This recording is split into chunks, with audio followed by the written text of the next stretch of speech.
시청자 여러분 안녕하십니까? VOA 뉴스투데이 시작합니다. 북한의 새해 첫 탄도미사일 발사에 대해 규탄 입장을 밝힌 미국이 이번 사안에 대한 유엔 안전보장이사회 회의 소집 등 후속 조치를 동맹과 긴밀히 협의하고 있는 것으로 확인됐습니다.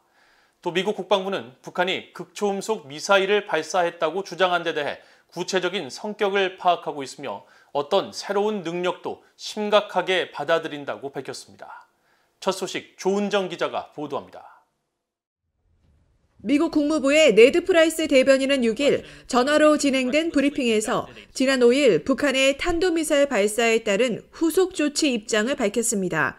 미국이 이번 문제에 대한 유엔 안보리 회의 소집을 추진하느냐는 VOA의 질문에 향후 조치에 대해서는 동맹과 파트너와 긴밀히 협의하고 있다고 밝혔습니다.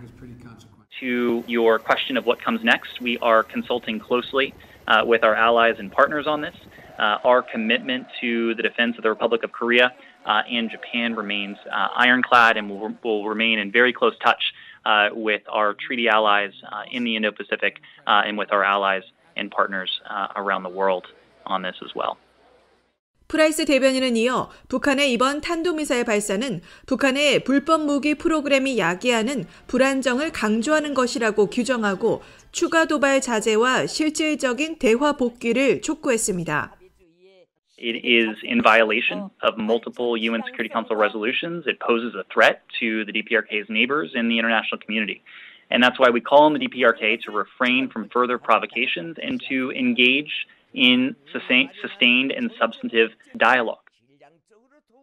프라이스 대변인은 그러면서 북한의 탄도미사일 발사에 대한 규탄 입장을 재확인하면서 인도태평양 사령부가 밝혔듯이 당장 미국 측 인력이나 영토, 동맹들의 직접적인 위협이 되지는 않는다고 설명했습니다.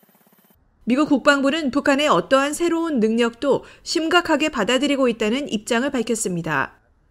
국방부 대변인인 마틴 메이너스 중령은 6일 VOA 뉴스센터에 북한이 극초음속 미사일에 대한 시험 발사를 성공했다고 발표한 보도를 인지하고 있다면서 최근의 발사에 대한 구체적 성격을 평가하고 있다고 밝혔습니다.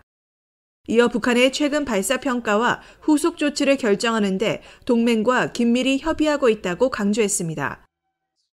이런 가운데 토니 블링컨 국무장관은 6일 화상으로 개최된 일본과의 외교 국방장관 2+2 회의 모두 발언에서 북한의 최근 탄도미사일 발사 문제를 직접 거론했습니다. Meanwhile, the DPRK's unlawful nuclear and missile programs pose an ongoing threat, and we saw that again this week with the most recent launch. 블링컨 장관은 그러면서 이번 회의에서 중국과 러시아, 북한 등의 진화하는 위협에 대응하는 새로운 방법이 중점적으로 논의될 것이라고 밝혔습니다. VOA 뉴스 조은정입니다.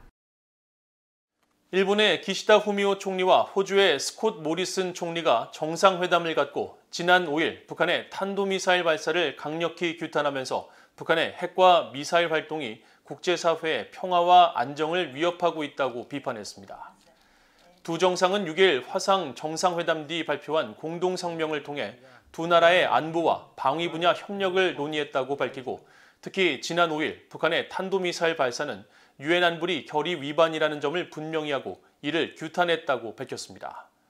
이어 양측은 북한의 모든 종류의 핵과 대량 살상 무기, 탄도미사일에 완전하고 검증 가능하며 돌이킬 수 없는 폐기, 즉 CVID 달성 약속을 거듭 강조했으며 북한이 유엔 안보리 결의 의무를 준수할 것과 국제사회가 안보리 대북 제재를 충실히 이행하는 것의 중요성을 분명히 했다고 밝혔습니다. 한편 하야시 요시마사 일본 외무상도 이날 메부르트 카부소글루 터키 외무장관과 화상회담을 갖고 최근 잇따른 북한의 미사일 발사 행위에 대한 양국의 우려를 확인했으며 터키 정부는 북한 정권에 의한 일본인 납치 문제 해결에 대한 일본 정부의 입장을 적극 지지한다고 밝혔다고 일본 외무성은 전했습니다.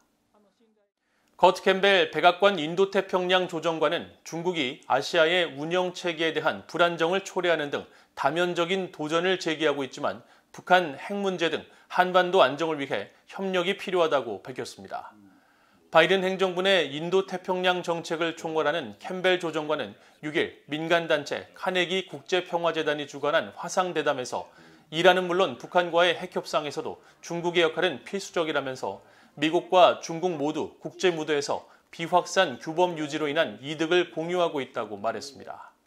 이어 두 나라는 상호 이익이 있는 영내 현안에서 긴밀한 조율이 필요하다고 밝히고 미얀마 사태와 한반도의 안정 문제를 거론하면서 미국은 중국과 다양한 분야에서 적극적으로 또 단호하게 경쟁하면서도 긍정적이며 생산적인 논의를 이어갈 필요가 있다고 강조했습니다.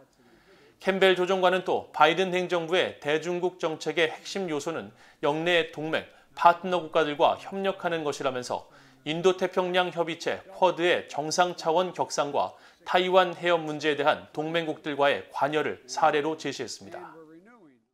북한이 새해 들어 탄도미사일 시험 발사로 무력 시위를 벌이자 미국 의회에서는 바이든 행정부가 미국 본토 방어 역량을 더 강화해야 한다는 지적이 나왔습니다.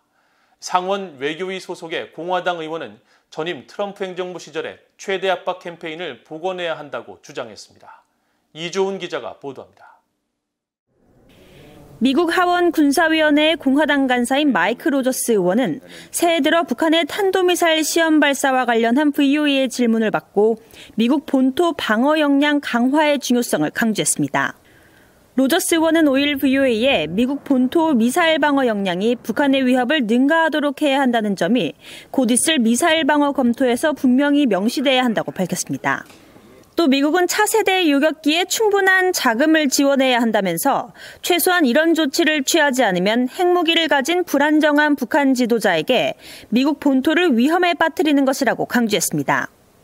바이든 행정부는 지난해 출범 초부터 미사일 방어 정책을 검토 중이며 국방 예산안 가운데 미사일 방어 관련 예산에 대한 삭감을 요청했지만 의회는 지난해 말 의결한 국방수권법을 통해 미사일 방어 예산을 삭감하지 않기로 했고 북한 등 적국의 위협을 앞지르기 위해 고안된 차세대 요격기 프로그램을 계속 지원하기로 했습니다. 상원 외교위 소속의 공화당의 빌 해거티 공화당 의원은 북한에 대한 제재 압박을 다시 강화해야 한다고 주장했습니다. 해거티 의원은 5일 트위터를 통해 북한은 도발과 핵무기, 미사일 개발로 인도태평양 지역을 계속 불안정하게 하고 있다고 비판하고 미국은 동맹국들과 함께 트럼프 행정부의 최대 압박 캠페인을 기반으로 중국과 러시아의 제재 이행을 압박해야 한다고 강조했습니다. 북한의 탄도미사일 발사는 물론 한국 정부가 추진하는 종전선언에 대한 미국 의회 야당, 공화당 의원들의 기류는 분명하게 나타나고 있습니다. 미국 본토 방어를 위한 강력한 방어태세 유지는 물론 최대 대북 제재 압박 복원, 그리고 종전선언 반대 등입니다. 상원 외교위 공화당 간사인 제임스 리시 의원은 특히 외교안보를 핵심 의제로 다루는 상원에서 첫 번째로 한국 정부가 추진하는 종전선언에 대해 반대 입장을 분명히 밝히고 나서 향후 상당한 영향력을 예고했습니다. 반면 여당인 미국 민주당 측에서는 북한이 지난해 여러 차례의 단거리 탄도미사일 시험 발사 때도 그랬던 것처럼 이번에도 아직까지는 별다른 반응을 내놓지 않고 있습니다. VA 뉴스 이조은입니다. 북한이 지난 5일 극초음속 미사일을 발사한 것은 지속적으로 미사일 개발을 하겠다는 신호를 보내고 있는 것이며 미국 정부는 북한 문제 해결을 위해 중요성을 더 인식할 필요가 있다는 지적이 나왔습니다. 미국의 민간 연구단체인 코리아 소사이어티가 6일 주최한 화상 토론회에서 브루스 클링너 헤리티지 재단 선임연구원은 북한의 지난 5일 미사일 발사는 향후 지속적인 미사일 개발 의지를 표명한 것이라고 지적하고 북한 문제 해결을 위해서는 평상시에는 관심을 두지 않다가 북한이 도발할 때만 논의를 해서는 안 된다면서 미국 정부가 북한 의제에 더 관심을 기울여야 한다고 밝혔습니다. 또 한국 문재인 정부가 적극 추진하고 있는 종전선언과 관련해서는 북한과 한국 일각에서 주한미군 철수 논의 등으로 번질 수 있다면서 우려를 나타냈습니다.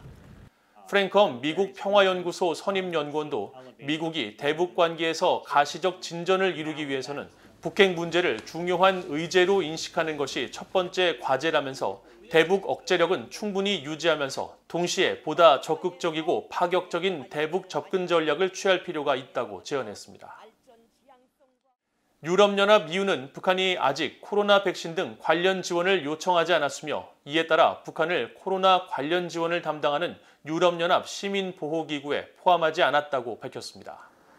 유럽연합 인도지원 재난관리사무국 대변인은 6일 EU 차원의 직접적인 대북 코로나 백신 지원 계획을 묻는 VOA의 질문에 백신 등 코로나 대응 지원은 유럽연합 시민보호기구에서 담당하며 각국의 공식적인 요청이 들어와야 해당 기구에서 지원 분야 조정과 공동 자금 조달 등의 절차를 밟게 된다고 설명했습니다. 이어 정기적인 대북 지원 프로그램이 중단된 배경을 묻는 질문에는 시간이 갈수록 지원단체들의 대북 접근이 더 제약을 받기 때문이라면서 북한 내 인도 지원 필요성은 더욱 높아지고 있지만 북한은 국경을 굳게 닫고 있고 이에 따른 인도주의 단체들의 접근은 가로막혀 있다고 답했습니다. 이상으로 VOA 뉴스투데이를 모두 마칩니다. 시청해주신 여러분 고맙습니다.